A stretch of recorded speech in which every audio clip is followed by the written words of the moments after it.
What's up, guys? Mason the Brock Henderson here, and this is The Flash, Season 5, Episode 7, Oh Come All Ye Faithful. So, uh, I kind of caught on the last episodes that I watched of Supergirl and Arrow were Thanksgiving episodes, and like I said, for some reason, The Flash all of a sudden became the third time or day of the week for some reason after Supergirl and Arrow, but it started off as the first day of the week. I don't know why. Just, I guess scheduling conflicts, possibly. But also, I did come to the realization that I can't do 3 episodes because if I do, then I'll watch the first episode of the crossover, and that might spoil things about Arrow and Supergirl that I have not seen yet. So I'm going to do 2, and then 2 and 2, and then watch the crossover event. Anyways, but this one, pretty interesting. We get to see the Weather Wizard, we get to see his daughter. She gets another piece of Metatech satellite thing that allows her to control the weather. Kind of funny that she kept trying to get her dad, and I'm thinking oh, she just wants to help him get out. She wants to spend Thanksgiving with him. What's going on with that? And then as soon as she sees him, of course, there's a hologram of him, but then just drops a truck on him. I thought that was well done. And also, I like the humor with we see Wells talking to Caitlin and Cisco. They're trying to cheer him up and get him excited about Thanksgiving, and he ends up bringing them down to his level and being yeah, this year sucked for both of you as well. So I kind of like that little turnaround, and then it turns out to be Killer Frost. That's just really, you two are just going to sit here, drink terrible drinks, and eat terrible food instead of drinking great drinks and eating great food with people that care about you? It's funny that Killer Frost has to be the one to bring that up to him, and also leaves it with the best line. She's like, and I had the worst out of all of you. I was unconscious for half of this year. I'm just that's a good point. But yeah, so overall, I mean, it's a good episode. We also get to see more of Cicada. We learn more about his backstory, and it's very, very well done, in my opinion. I really like what they've done with him this season, and we finally get to see how he got his powers and kind of what led him to this state. And it makes sense. It really, you kind of understand why he hates Meta so much. And I like the fact they don't even really bring it up super big, but you find out that his sister was killed in a Meta attack, and they just sort of drop that little knowledge. They never bring it up again.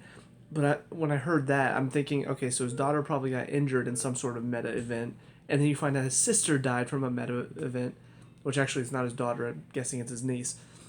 But I don't know, just that little bit, I'm like, okay, yeah, I can understand why he hates Meta so much. He loses practically everything.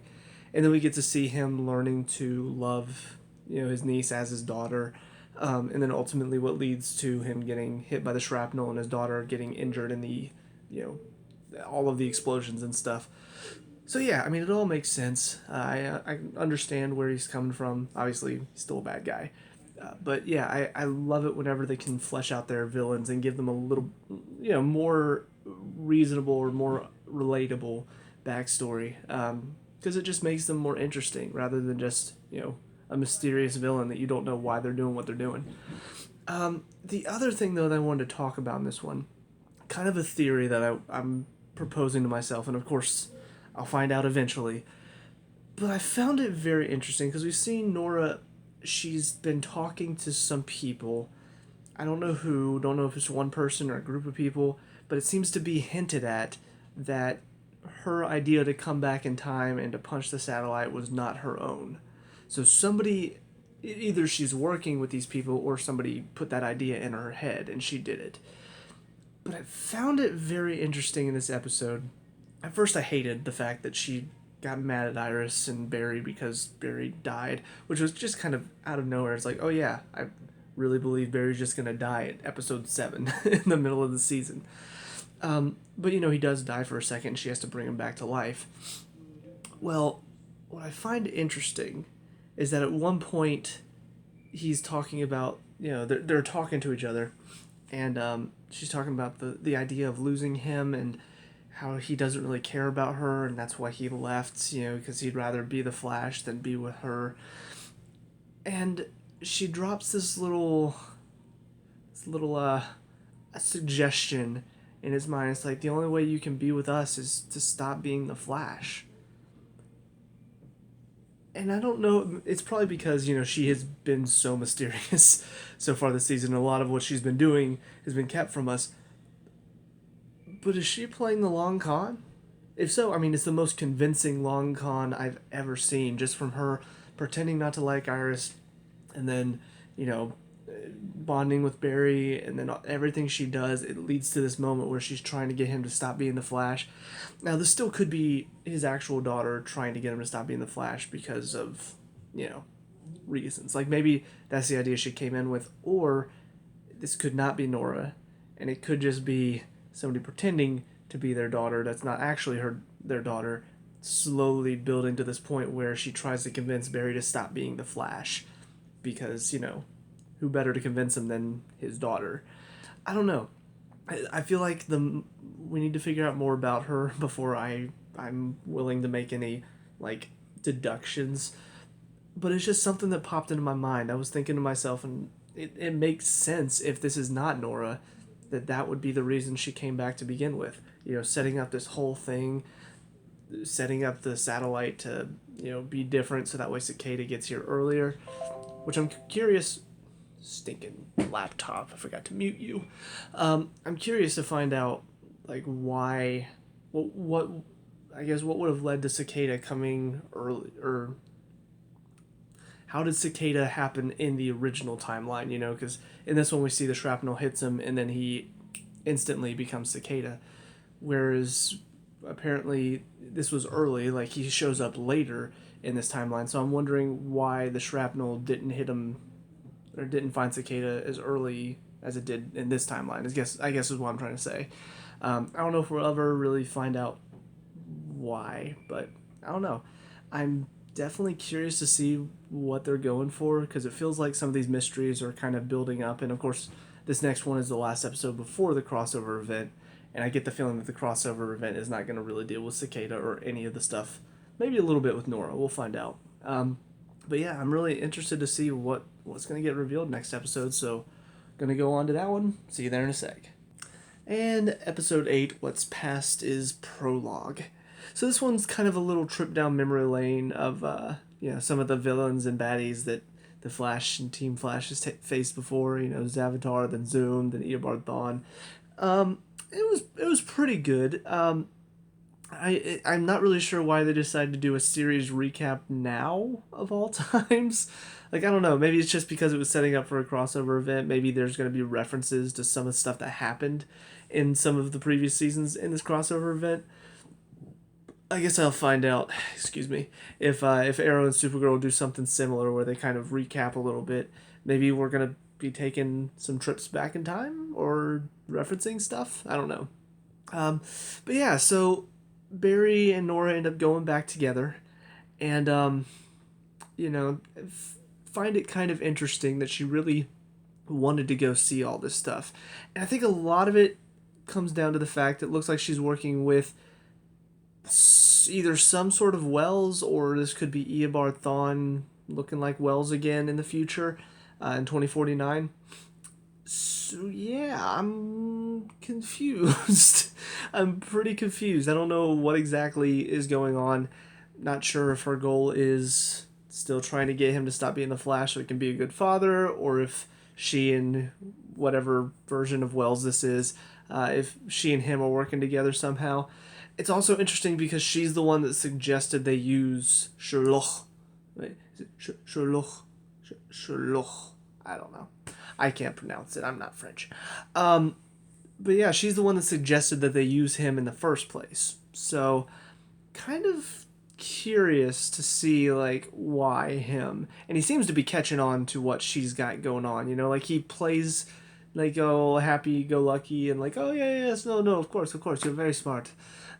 He also says clever girl just like Eobard Thawne did before. I don't know if that's going to connect at all, or if that's just something that, oh, Harrison Wells, that's something he says, is clever girl. But yeah, I'm curious to find out more about her, though.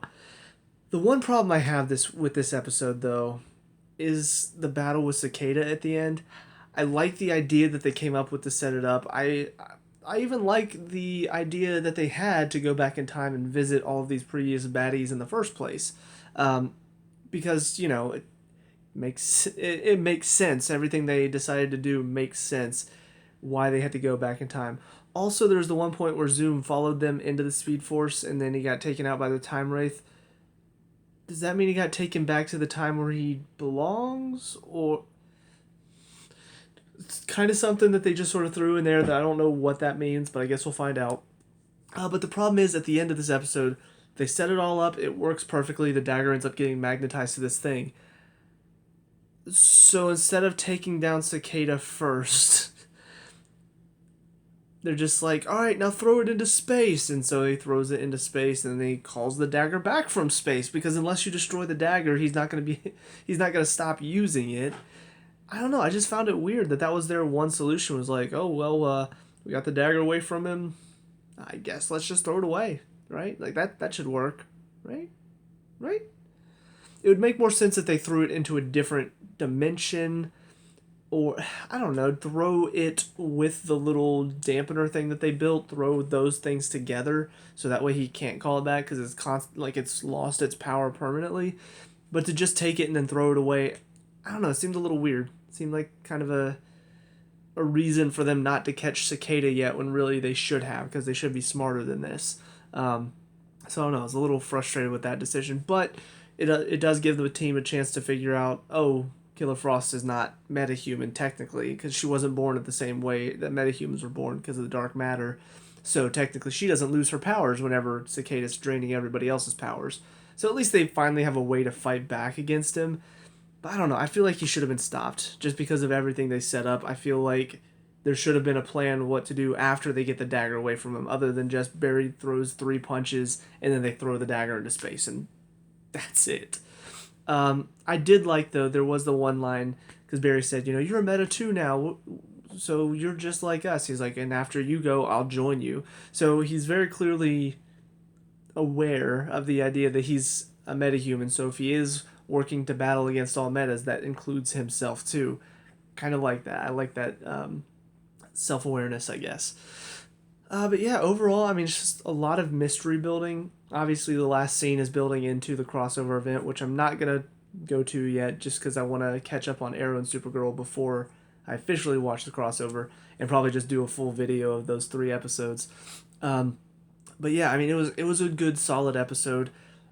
I want to know, it is kind of like they're putting the crossover event right when things are getting interesting, and I'm like, I want to know what's happening. I want to know what's going on with Nora, who's this Wells that she's visiting. I guess it does give a reason for Nora to not be in the crossover event. She might still be, I don't know. Based on this, I doubt she will be. But yeah, I'm excited to see what the rest of the season has in store. But for now, that's it for these 2 episodes. So let me know what you guys think down in the comment section below. What were your thoughts on this? Let me know. We can talk about, discuss, all that good stuff. Leave a like and subscribe for future Flash reviews, and I'll see you guys in the next episode. Peace out.